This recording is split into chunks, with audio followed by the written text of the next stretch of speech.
Hello, everyone. I hope you can all hear me. Uh, just respond yes or no once, and then you can go on mute. Yes. Yep. Okay, Yeah, Yes. okay. cool, Yeah. Yes. Yes. nice. Yes. So we'll just get started then. I'll request you to go on mute. You can go off mute after the session to ask any questions. And thanks for joining in for this Teams training. The session today is the first of the three sessions that are planned in the coming weeks. And the same content is going to be repeated in all the three instances. This session is also being recorded in case someone couldn't attend one of these sessions. I will take questions at the end of the session. You can use the chat interface in the meeting. However, I will only get to them after the session. If I've got time, I'll respond um, today. And if not, then I'll leave an offline message in this Teams chat window. You could ask your questions also on stream. So this video is going to be uploaded on stream, so you can ask questions there as well. And if you tag me against that question, I would be able to come and respond back to you. So with that, we'll start the session.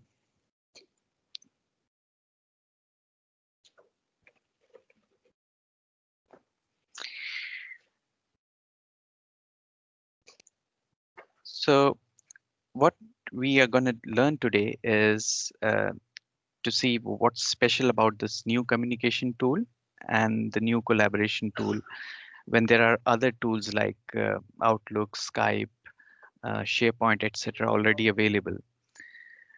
And then we'll dive into the core features of Teams, which is what is a team, what's a channel, what's a file, how do you share files, things like that. We'll look at some of the communication capabilities like video calling and chat. We'll talk about searching, sharing, and modifying files in the Teams interface. We'll take a sneak preview of other applications that work with Teams, thereby making Teams your one central hub. And finally, we'll take a detailed look on the search and command bar within Teams. And that's the agenda for today. So let's dive in. So the first question is, what is Microsoft Teams? Well, the way Microsoft defines it, it's a chat-based workspace, and this was released in 2007. It was released as a competition to Slack. It's part of the Microsoft Office 365 suite, and it has extensions that allow you to integrate it even with non-Microsoft products. It provides some capabilities such as instant messaging, persistence chats, ability to ability to book meetings, share files, etc. So you might argue that Microsoft has already a tool for that purpose, and the tool is called Skype for Business. So how is this different from Skype for Business? Well, the official word is that Teams is going to replace Skype for Business, and Skype for Business is going to be completely retired by 2021. Well, actually, this is a good news because Teams is better for several reasons. Firstly, it doesn't replace Skype, it actually extends the capabilities of Skype. With Skype, you can't share files with someone when they're offline. The other person actually has to receive the files when you share with them. And with Skype, you do not have this concept of persistence chat. So every conversation in Skype is a new conversation. With Teams, all your chats are continuous and you can go back in time whenever you like. As Skype lets you share files, but when you share files with 5 different people, each person gets their own copy of that same file. So there's a duplication that happens. Whereas within Teams, when you share a file with someone, it gets uploaded to SharePoint. So there is just one version of truth somewhere lying somewhere within SharePoint. And since the file resides in SharePoint, you also get the goodness of all the SharePoint features such as versioning, sharing, rollbacks, etc. And there is perhaps one reason why we are running both Skype and Teams at the moment at Theta. And the primary reason is the last point that I have there. So the PSTN feature, which is the ability to call people on their phones, is not being enabled on Teams as yet, but it is on the roadmap. So the message is that staying away from Teams is no longer an option, and try to use Teams as wherever it's possible. One thing to keep in mind is Teams status is not reflected in Skype for Business and vice versa. So if you are in a Teams or a Skype call, you would still be seen as available in the other client. So if you're using Teams, you'll be still seen as available in a Skype. So it could be frustrating at times, but it is something to keep in mind.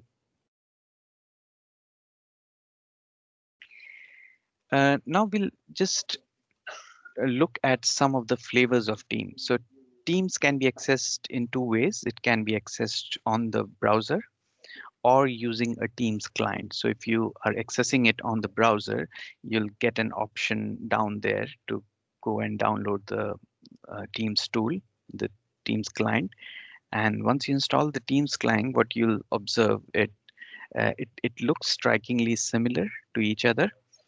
And the only difference being that if you're using the web client, you would not be able to share your desktop. So that's something that you need the client for. I usually use both of them. So I have like 4 Office 365 logins for 4 different customers.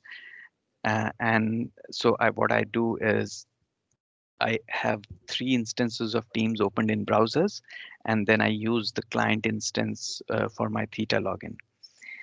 As the Teams also comes with like a mobile uh, version, and it has an app both for Android and for iPhone. And I have attended meetings on the mobile at a number of occasions, and I would say that the experience is pretty good. It works well with the data plan as well. Even the screen sharing works pretty nicely on the phone. So you can't share your desktop on the phone, but you can, if someone is sharing the desktop, you can still see their desktop on your mobile phone. So I really recommend you to go and install that app if you haven't done that already. One of the common questions that people often ask is, how about setting up Teams meeting with customers who are not on Office 365? They don't have Office 365 accounts. How are they going to log in into a Teams meeting? So the answer to that is Teams has a free client. A free version of Teams can be downloaded uh, from the Microsoft site. In fact, if you if you set up a Teams meeting with a customer, when they click on the link to open up the meeting, it takes them to the page to go and download that tool. So that tool in itself it allows, the free client allows you to do file sharing, desktop sharing, and all the free features that it comes with. So that's to keep in mind. So now we'll quickly go into a demo mode. So we'll look into what is Teams.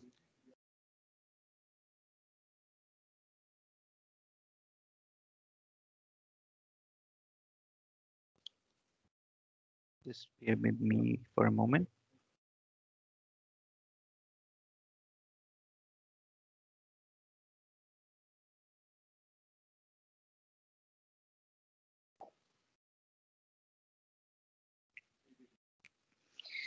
So this is the Teams interface.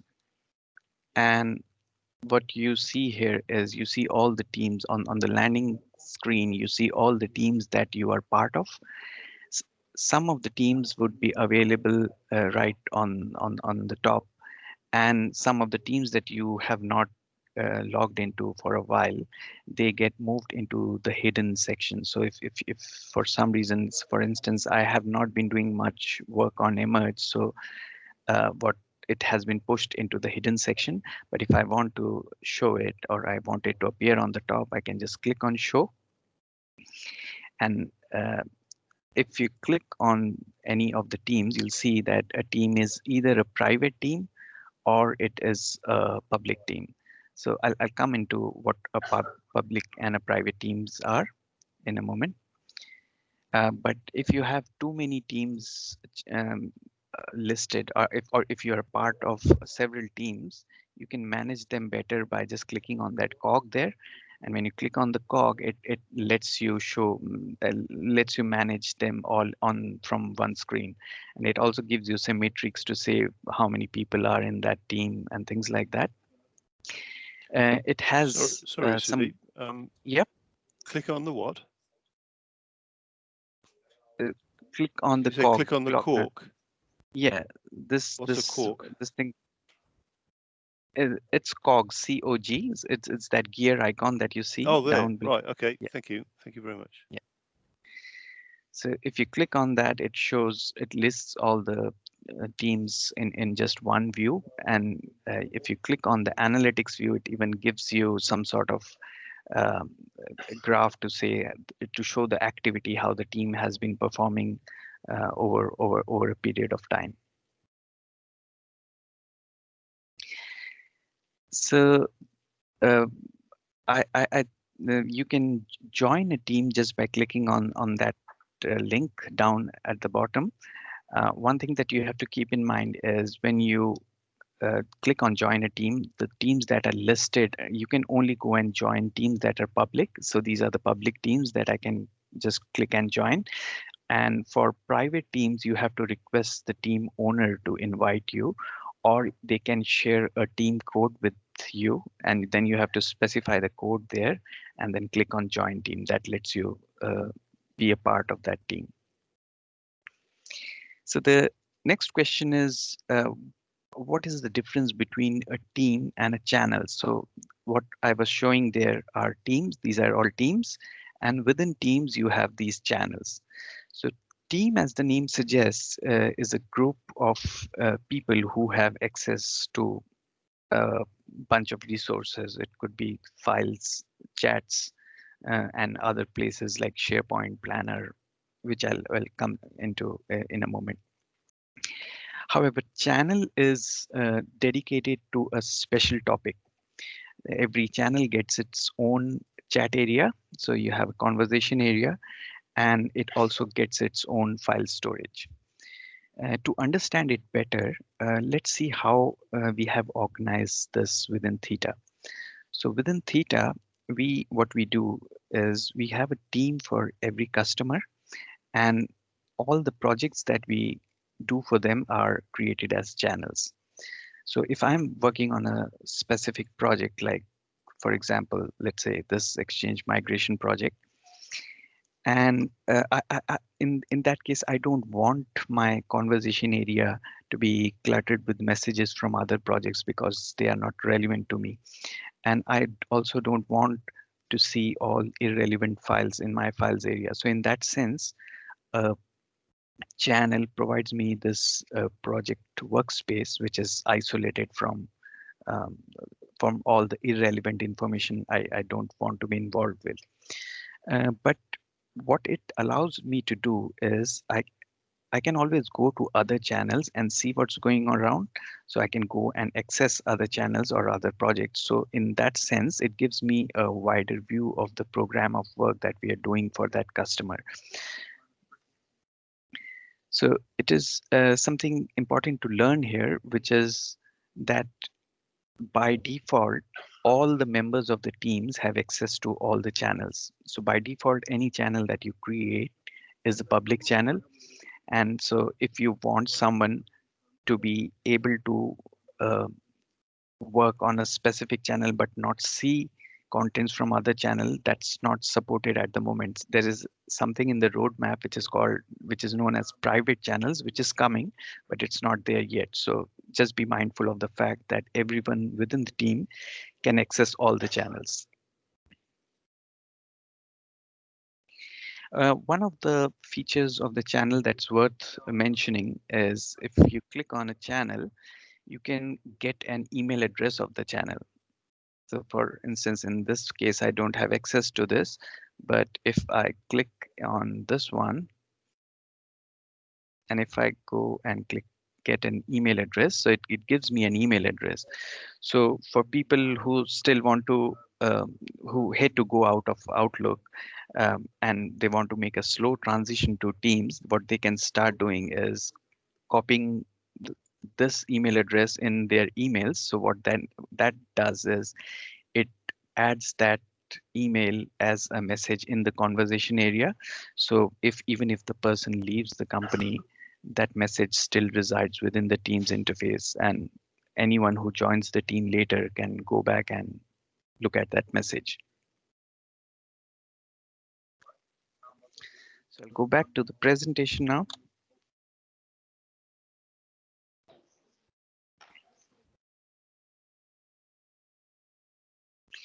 So what channels also let you do is it lets you extend the capabilities of Teams by adding other applications. So you can customize a channel in different ways by adding tabs. So back there, if I go and click on this tab on the top, it gives me the ability to go and add other applications into my Teams interface. So by doing that, I would just have all my applications in just one interface, and I don't have to hop from one application into another at all the times.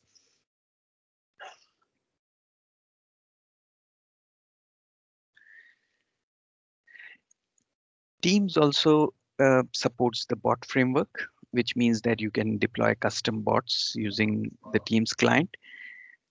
And the developers can develop custom cards. So the screenshot that I showed you earlier is our Theta bot.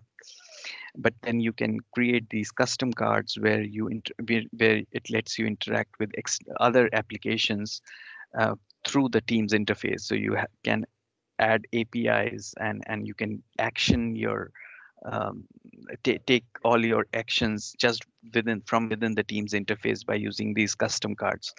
You can also run Power Apps within a Teams interface. So we did that for one customer where they were managing their entire project, including filling up the forms, approving the workflows, everything just from within the Teams interface. So in that way, Teams is pretty powerful that it can integrate with other applications.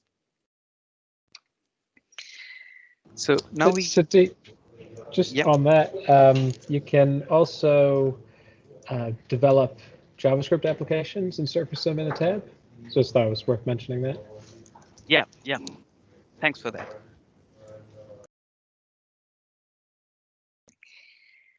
Now we'll quickly jump into team conversations.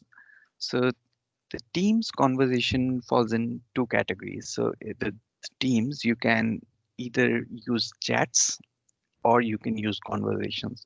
So chats is something that's being showed on the right hand side. So chat is your personal space. So anything that you write in chat is only visible to you. Whereas conversation happens in a Teams area, so it's visible to everyone in the channel. It's not private. So anything you type in the conversations area can be seen by all the team members. You can initiate the chat by clicking on that icon next to the search bar. And what that does, it brings up this dialog box, and you just start typing the name of the person you're looking for.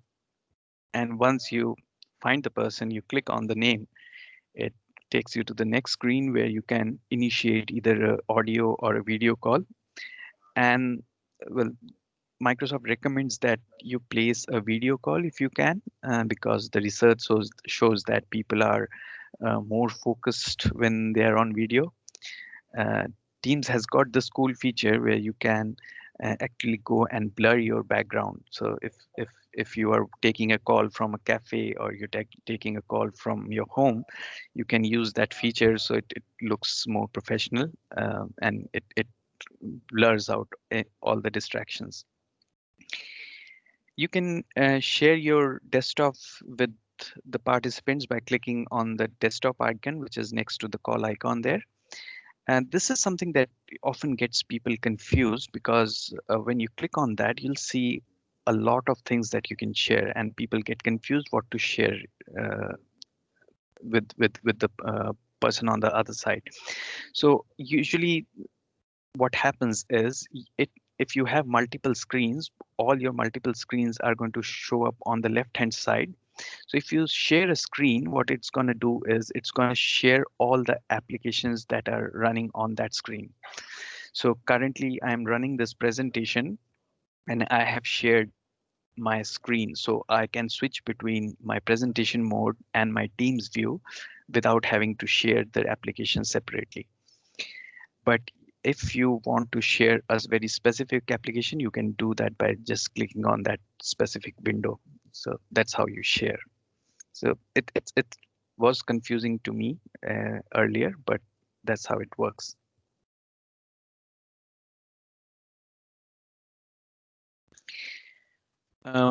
One thing that I forgot to mention is that if I go back to my Teams interface, so you can always Teams lets you go and pin some of the chats. So by pinning the chat, what it does, it just brings that chat window on the top. So if I have been having some discussions and I think that I'm going to have these discussions for a few weeks, then I would just pin them on the top. It's easier to then reach them when I want. Now talking about the conversation experience. So the conversation happens in the conversation area within Teams. So if I go to the team and I click on a channel, and this is my conversation area, and I would just like to give you some tips on the conversation. So you can start a conversation just by typing in that text box that's provided down below. But what I recommend is if it's better if you click on that icon that's just below the text box. That what this allows you to do is it allows you to add a subject. Adding a subject is good in a sense that if you're starting a new conversation, it sets a context about what you're talking about, and it even helps with the search when you're trying to look for the messages that you had typed.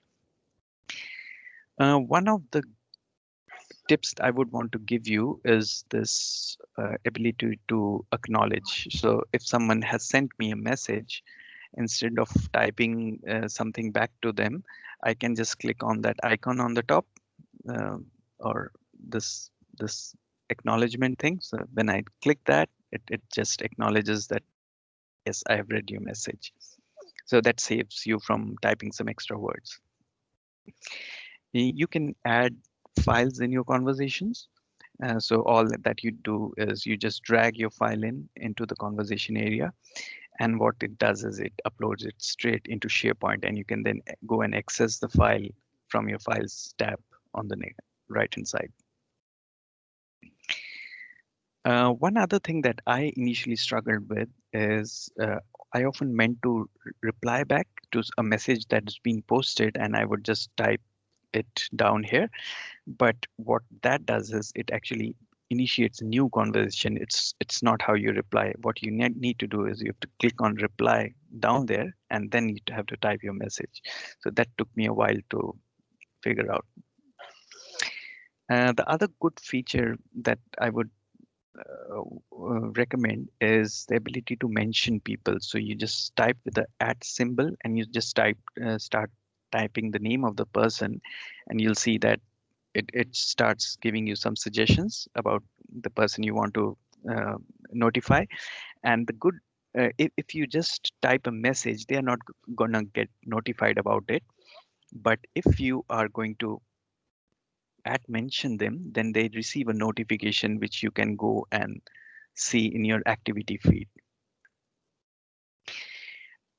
The other thing I think I should it's worth mentioning is you'll see that some of the channels I have here are in bold, where the other ones are in just regular font. And the reason behind that is that what that tells me is that there has been some conversation going on that channel, and I have not read through those conversations. So it's not going to notify me every time someone puts in a conversation unless they mention me.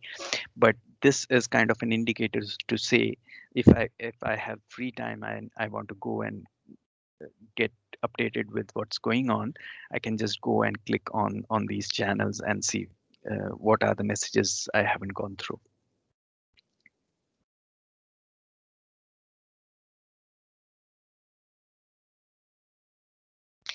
So that was the activity feed I was referring to. And the activity feed, it actually shows you all the activities that is. So if a person responds back to my message, or if someone mentions me, or someone reacts back to my message, then they all appear in my activity feed. And I can always go and filter out what I want to look at. So for instance, I can just click on that and say, just show me the ones where someone has responded back to my comments. So it allows you to do that just by clicking those three buttons on the top. And that's pretty much on the activity feed, I would say. So let's go back to the presentation. Now the files area within Teams. So just like conversations, there are two ways to get to files. One is provided on the left here. This is the files area, and you'll also see a files tab within Teams, within the channel up there. So as you could have guessed that what this, if you click on files tab within a channel, what it does is it only shows you the files that have been shared across that channel. So each channel within a team is going to have its own set of files. So these files will not be repeated. But if you want to access all the files from across all the teams, what you need to do is you just click on files, and then you click on Microsoft Teams from your left. Then it'll show you all the files that uh, you have access to across all the teams that you are part of. But if you just click on files, what it does, it shows you all the files you have access to across Office 365. It's not just limited to Teams or SharePoint. So for instance, you see that these files are in my OneDrive, whereas that file is in SharePoint I have access to. And then this is a file that's within Teams. So it's what it does is it brings everything together in just one view, which is very useful.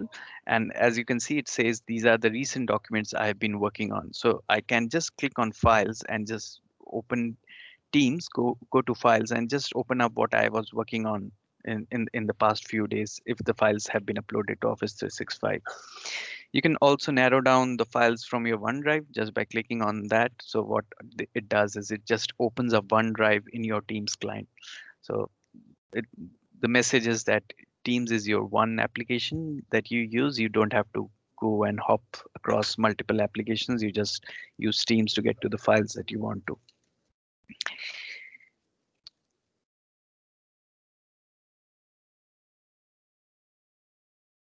So that's about files. The other thing that you can do is if you are within a channel, you can just click on the three dots there to open up the context menu.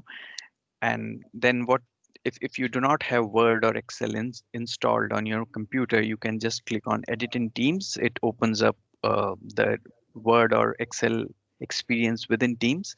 You can choose to open that document in a browser, or if you have a desktop application, then you can open it in desktop. If you want to do some advanced actions, for example, rolling back a file or seeing the version history of the file, you can then click on open in SharePoint. That takes you to the SharePoint site, and then you can use the SharePoint context menu to view the version history or sort of roll back the latest version and things like that. The next we talk about is scheduling meetings. So the scheduling meetings in Teams is by going to the calendar and just clicking on new meeting. When you click on new meeting, there are Teams has two meeting types. One is a new meeting and the other is a new live event. So new live event is actually just like any other meeting, except that it's optimized for large audiences. So it supports up to 10,000 concurrent users. So if you are planning a very big presentation, you might want to use the live event. And when you choose a live event, people can just join in the event. They can share their information, their desktop, and then just leave. And the other person can come and share their desktop and leave. And all this is recorded as just one event rather than multiple Teams meetings. So that's the difference between a live meeting and a live event. So when you're creating a new meeting, it looks pretty much like Outlook, and you can just use your scheduling assistant to see when a person is free or not. But for some reason, I don't quite enjoy the experience, the Teams booking experience within Teams.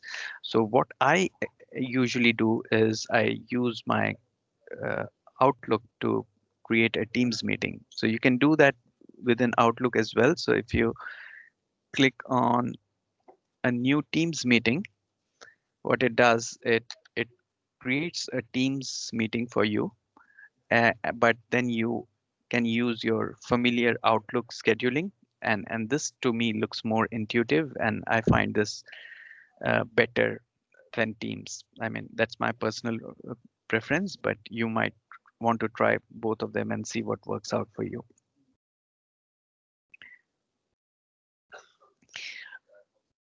Something that doesn't work within Outlook, but it is available within Teams, is to book a meeting within a channel. So if I want to book a meeting for a specific project, then I can just click on the specific channel, and then I can set up a meeting, and everyone who is part of that team will get notified about that meeting, and this meeting will appear in the Teams conversation area of that channel, and they can just directly click on that link to join in the meeting.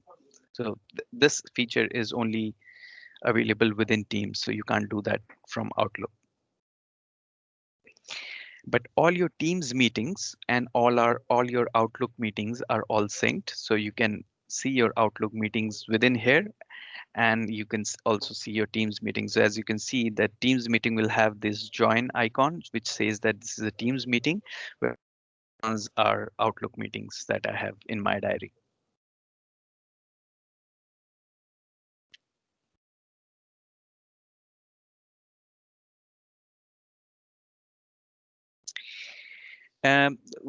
One good thing about Teams is if you're having a Teams meeting, you can always record the meeting. So like, for instance, this meeting is being recorded.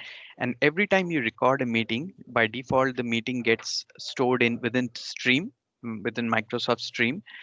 And the the benefit of Stream is that the record of that meeting, it auto generates the transcript of what was being said. So for instance, if you want that, I want to go and check what uh, uh, someone wants to go through this session, and they just want to go over the uh, portion where I was talking about Stream. So they can just go into the transcript, search on the word Stream, and it takes me to that point in the timeline where I was talking about Stream. So that's a very good way of sort of going through a meeting without having to go through that entire video. You also see if there were multiple presenters in the meeting, you'll see that these presenters would appear under the people area, and you'll see that their icons with their faces will appear there. And when you click on the person, it then takes you to that portion of the meeting where that person was speaking. So that's another very good feature of Microsoft Teams.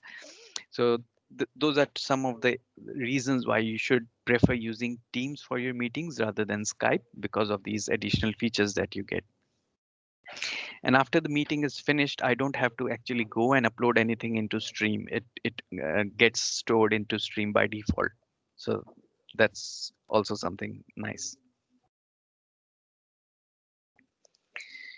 Okay, Teams calling. So to place a call, all that you need to do is click on calls in the interface, in your Teams interface, and you can place a call just by clicking on the call icon. Or if you're to find the person, you just start typing the name of the person there, and you click on the person's name, and then you can place a video call or audio call as you like. You can add, if you call some people too often, you can add them into a speed dial. So you can click on add speed dial and just type the name of the person, and then it adds them to your speed dial list. Teams has this ability to place voicemails, leave voicemails, and you can go to voicemail area and listen to the voicemails that were being left.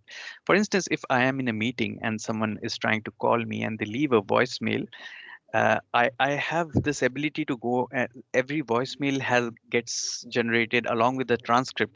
So I can just go through the transcript without having to listen to that voicemail. So that's a very nice feature within Teams. And just imagine, like, if I am in a customer meeting, I cannot take a call, but I can always go through the transcript to see what the person was trying to reach me for.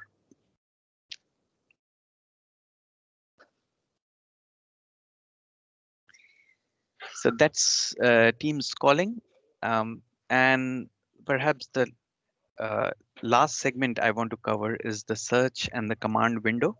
So the window on the top of your Teams interface is your search window.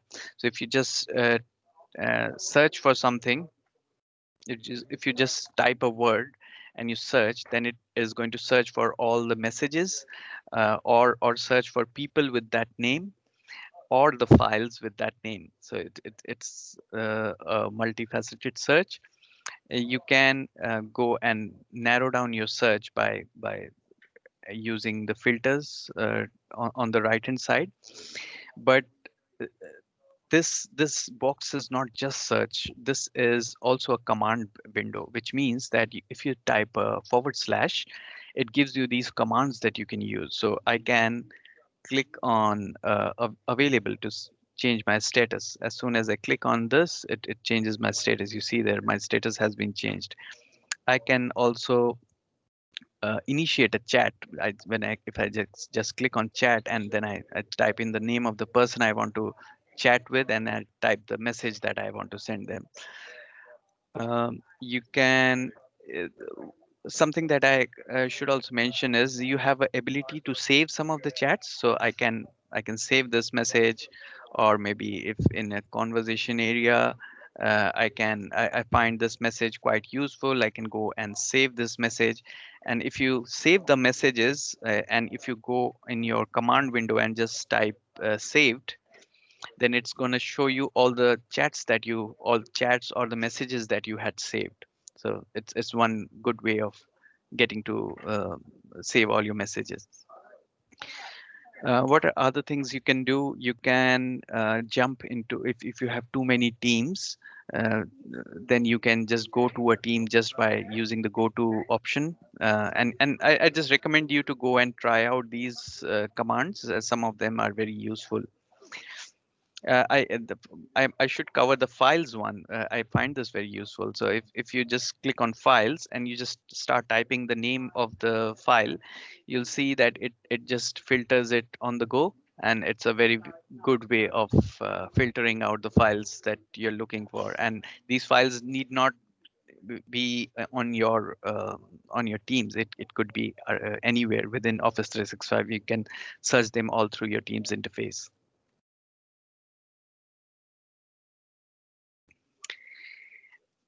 You can also @mention just by using @ symbol. So like if I want to get Joe's attention, I can just use the @ symbol, type click on Joe's name and type a message, and that will send him a conversation with notify him about the message.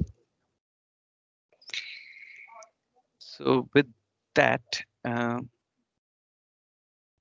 we come to the end of the session. I have allowed like 15 minutes for any questions. So I'm happy to take any questions now. If I cannot, if we do not have enough time, then you can leave your questions in the chat window of this meeting.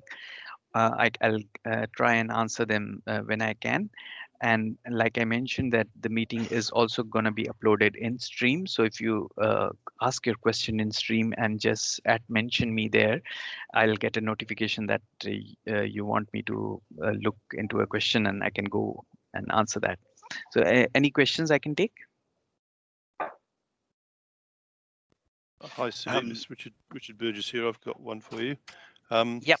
The last thing you were just showing us where you were trying to search, one of the things I've noticed is when you're trying to search in files, you can filter on the team, but you can't then go to the next level and select one specific channel, which means one specific project. So is there a way of doing that that I haven't found? So let's say I'm searching for training. So I search on training and I go to files, and then what I can do is I can select on the team. And what you're saying is you cannot filter by the channel. On some of the others, like the messages, you also get channel as another layer of filtering that's possible. Yeah. So is there any other way of getting more granular it doesn't look like that the search is granular, but I think the only way that you could do that is go to the channel and click on files, and then maybe get to the file from here. What are other ways you can do? Maybe if you try this and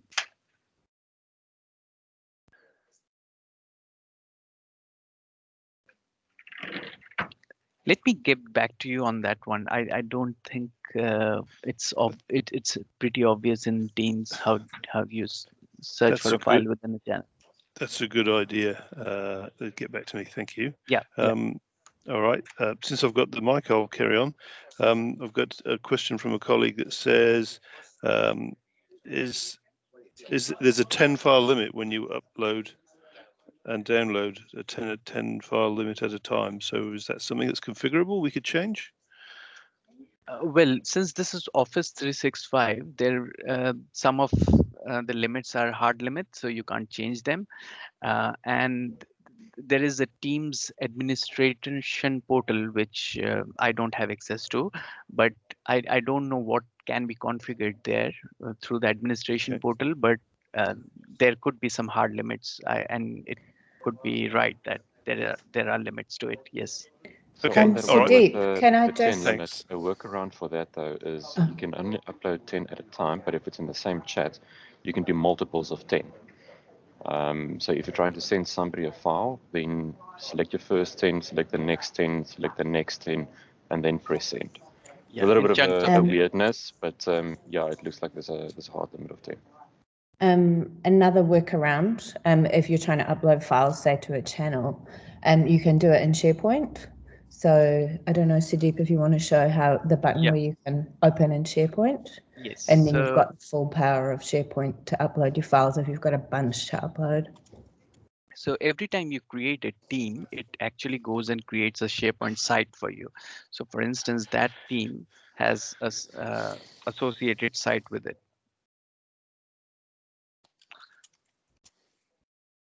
Oh, no. Okay, so you see there, and every channels that I had there in that team are created as folders within this document library. So one way would be to click on the library and upload all your files in one go in directly into SharePoint. But and from in fact, I was just going to say that you can actually navigate in Teams directly to the place you want and then just open in SharePoint. So you're already there. Yes. And you can go one further than that if you go back to SharePoint.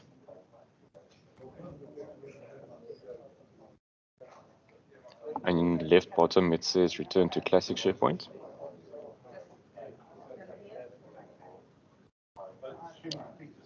Now, top left, if you go library, ribbon or up, yeah. If you navigate to a specific folder, if you go to one level down, so let's say customer supplied, for argument's sake.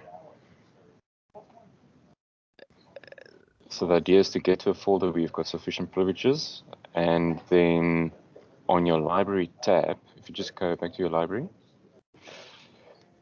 currently it's grayed out, but if you look in the middle, there's one that says open with Explorer. So on a lot of the folders, you'll actually be able to open it in Windows Explorer and navigate it as if it was on your local drive, and you can upload files like that as well. Yeah, but that works only with Internet Explorer. Yes, you need to be on Internet Explorer, not Edge or Chrome. If you exit Classic Experience, you can just sync, and I think you can do it from here as well. You can just sync the entire library to your machine, and that'll make the whole thing available as well through the Explorer. Multiple ways to skin a cat. Yeah.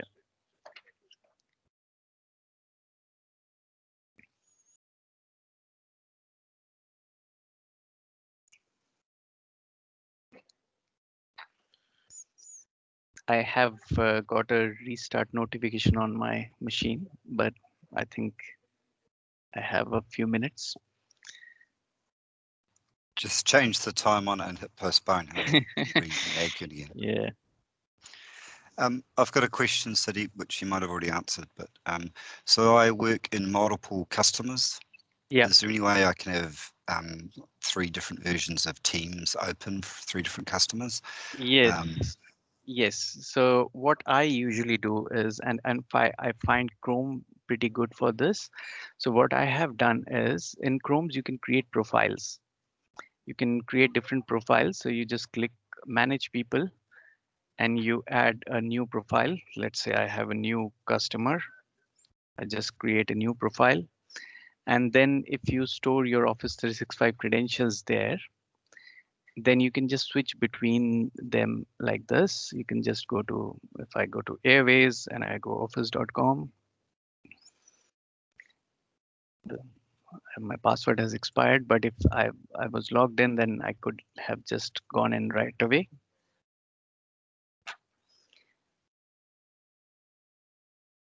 And so what I usually do, I have the Teams web version opened in the browser in 3 separate sessions of Chrome, and then I just hop between them. So Sudeep, would that work even when the client is using Theta's Teams account for authentication, or would it only work if you've got individual logins for those client Teams accounts? Yes, so it's slightly different. So if you have added a customer into your Theta's client, into your Theta's domain, they'll start seeing a new customer up there. So they'll see their organization and they'll see Theta. So that's the way of if they have been added as a guest into a new network, then you'll see all your guest accounts up there. But if you have separate logins for each customer, then there is no way you can connect all this separate logins into just one client. Does the difference make sense? So I for guess instance, what I'm trying to, so I've got the example that you just showed. So I've got guest accounts into client Teams. Is the technique you suggested using Chrome, is that going to be able, am I going to be able to connect to those guest accounts even though they're authenticating through Theta?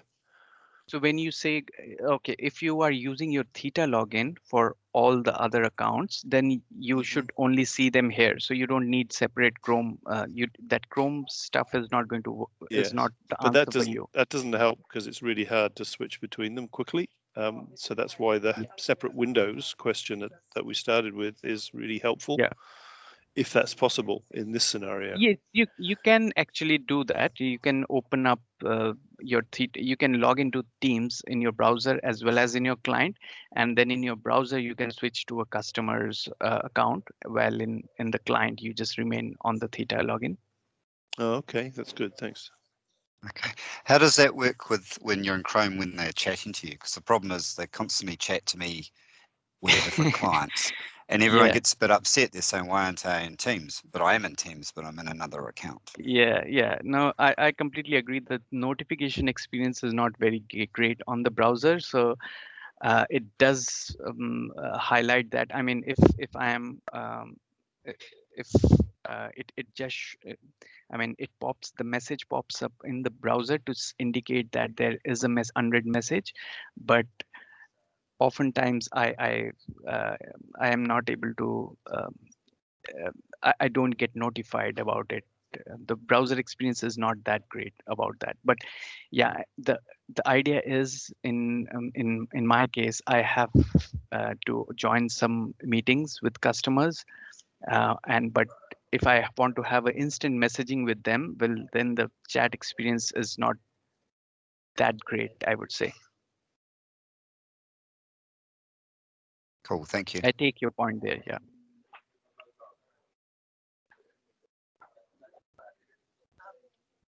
Any more questions?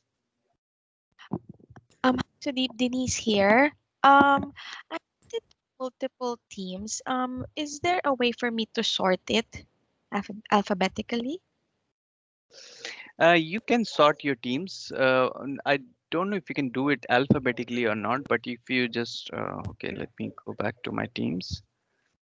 You can just drag and drop them. So if you want to sort them that way. But Okay, so there's no easy way for it to just sort it through. I don't think you can sort them as such alphabetically or anything. Yeah, you can only maybe create a sort order for yourself, like sort them once and then Teams remember it's for you next time. Okay, thanks. Sure. I have a question. With the windows, using different windows, is that never going to come? Or because it's really annoying if you're in one team and then someone else chats to you and you want to, you have to flick up to a different screen. You can't open a new window. Absolutely. It's really frustrating. I don't know if that's on the roadmap. I am not aware of it if it is. Oh, okay. Are there any better navigation approaches rather than choosing a different channel? Is there either back and forward or visited recently type navigation options that could help with that? So are you talking about chat experiences or conversations? No, real work, not chat. Working with files in the channels. So when in the channels, like I mentioned, if someone mentions you, then it'll show up in your activity feed. But if someone just responds back to it, okay, maybe there's something that I can suggest is if you click on settings, there, and there are notifications that you can set here. So what I have set there is that if someone mentions me, I should receive an email. If someone mentions me in a channel, I should receive an email. Mentions me in Teams, I should receive an email. But if someone replies to my conversation, I just want to be notified in my activity feed. I don't need to be emailed about it. But I can change the preferences. I can say that what things I want to be notified about, what I don't want to be notified about, that kind of a thing. I don't know if that helps.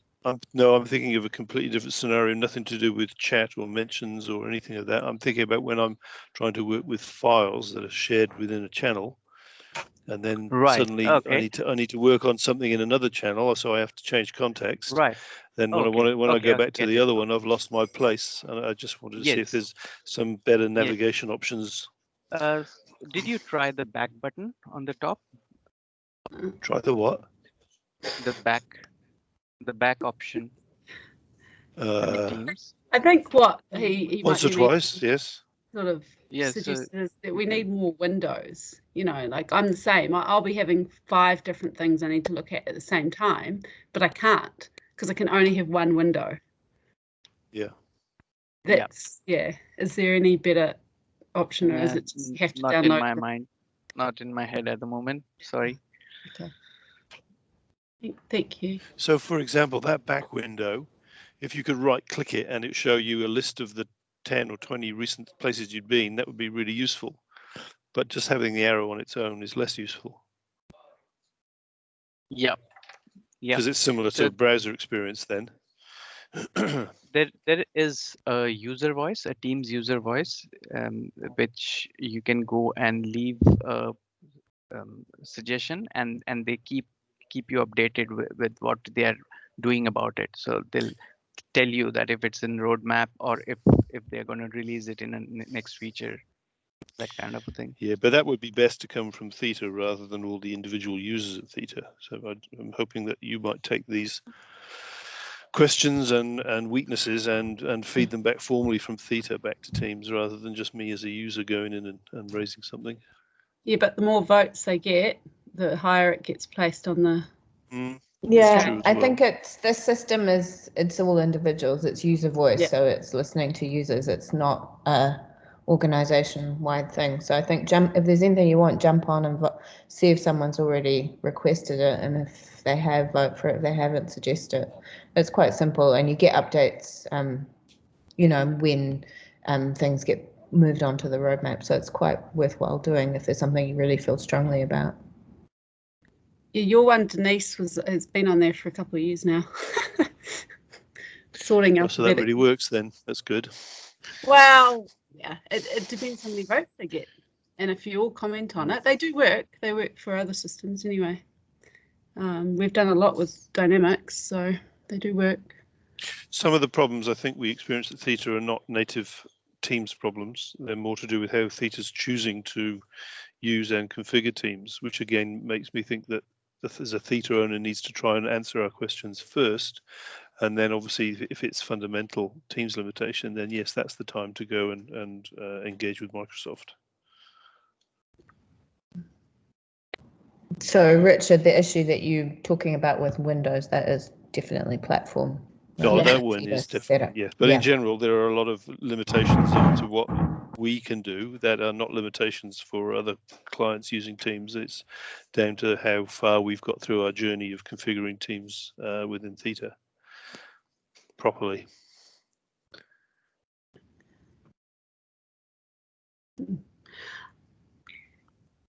I have another question, and it might be to do with my my specific laptop display configurations. But when I share my screen in a meeting, it takes over my whole screen, and I can't get back to my taskbar. And then if I try and go up to the top to open another tab, of course, the little drop-down box comes up and says you're sharing, and I can't get to my tabs either. And it's really frustrating and obviously quite unprofessional when I'm in a meeting. So I don't know if anyone else experiences that, but again, it could be my specific display configurations. I'm not sure, but it's really annoying. And I don't have it with Skype. I've never had it with Skype for Business. So. Right. So could you send me a message around it, like an email or raise a service desk ticket, and then we can have a look at it jointly. Okay, cool. Thank you. Sure.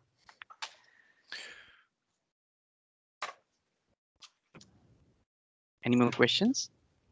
Sorry, it's Richard here again. So we have a lot of problems for those of us who are involved in writing RFPs when multiple people are trying to edit and review the document in the later stages. And what we've basically found is that if people go in and use Office or Word Online instead of using the desktop Word, that seems to trigger lots of corruptions of fonts and files and styles and things.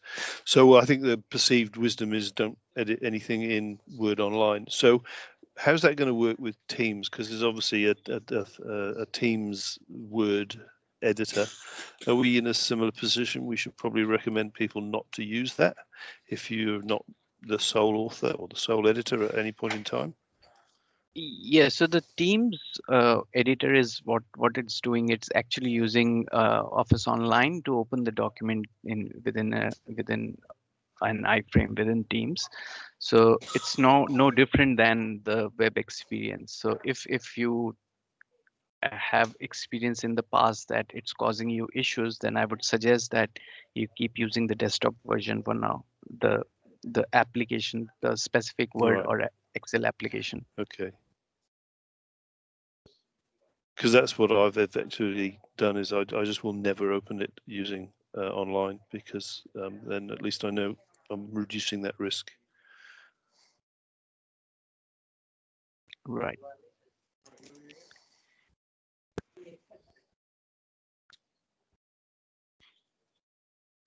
So it's 11:16. So we are over time now. So if there are no further questions, then we'll end this call. But you can always leave your questions in the meeting workspace or within Stream once the video is uploaded. And thanks for joining. Thank you, Sudeep. Thanks. Thanks, Hey, Sudeep. Alice posted Take the care. link for voting on that Thanks, Sudeep. multiple window, guys. Thank you. Sure. Thank you. Thank you. Bye. Thanks, everyone. Bye. Thank you. Bye.